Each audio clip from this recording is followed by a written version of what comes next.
I'm Mara Carlo, founder of the International Parenting and Health Institute, Association of Professional Sleep Consultants, Business Sanctuary, and Physical Awakening, a prenatal yoga school with the Yoga Alliance.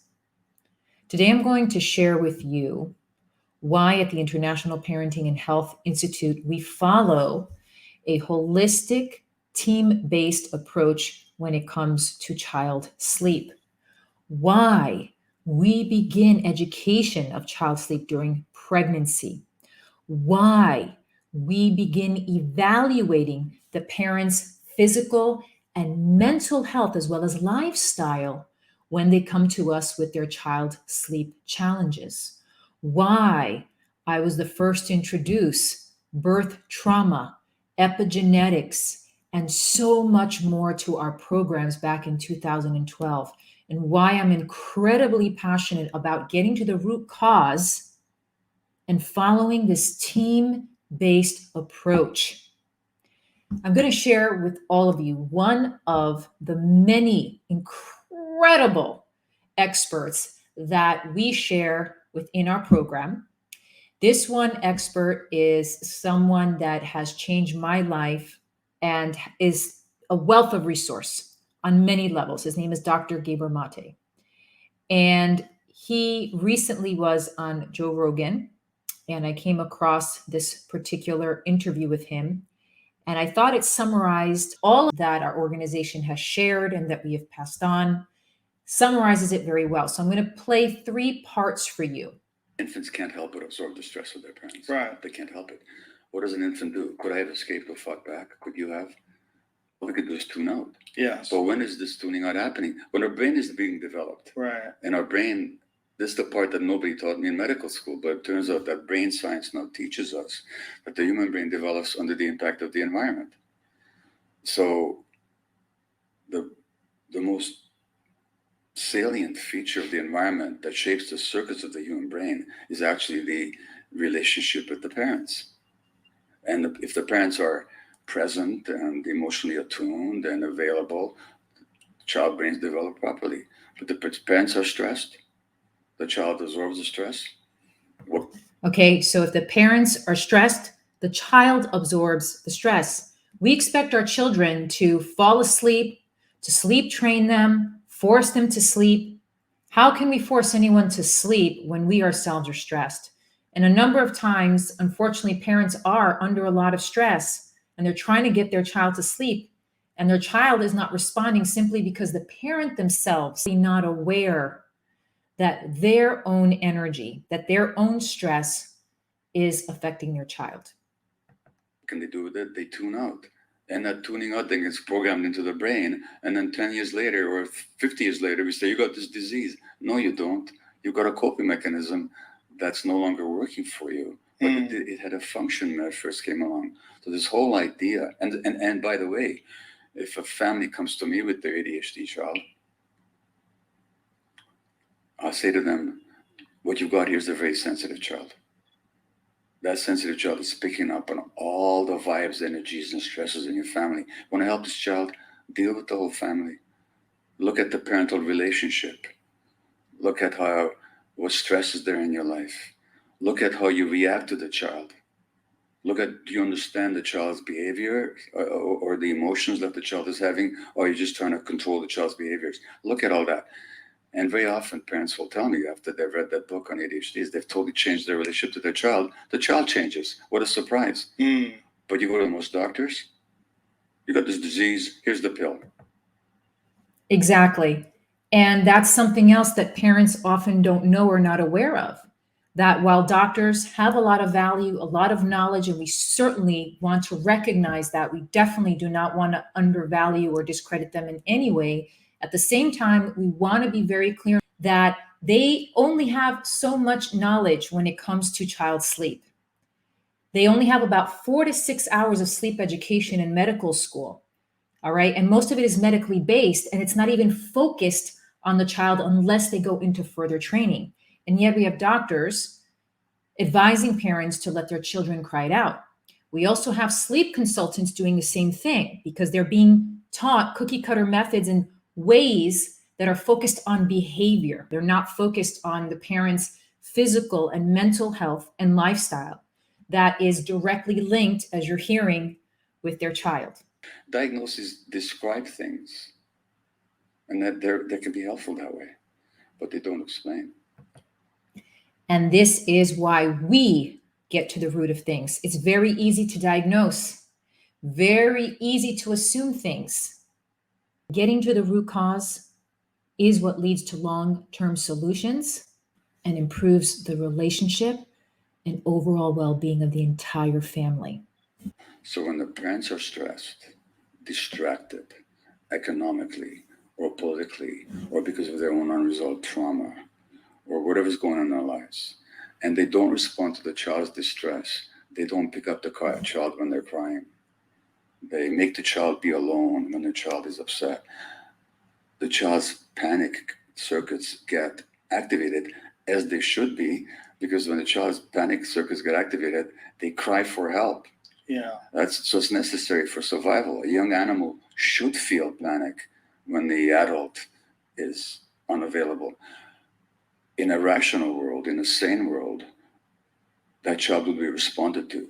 But when children, as in our society, are not responded to in their distress, the panic becomes built into their nervous system. And now you have a lot of anxious people.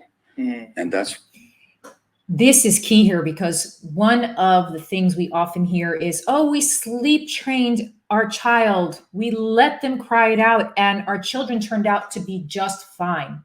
Well, how are you exactly measuring that? If you were to measure how that child responds to stressful situations, how they are in their relationships, how they are when someone abandons them, there's many factors we need to evaluate to really determine the effects of when an adult leaves a child to cry, especially for a long period of time. And I want to make it very clear that we're not against crying. It's just the opposite. At the International Parenting and Health Institute and the programs I developed, we teach that crying is a form of communication. We want to invite it. We want to understand it, right? We don't want to avoid it. So we don't want to suppress the crying. And at the same time, we don't want to ignore the crying. We want to be attentive to that. We want to be aware, what is this crying all about?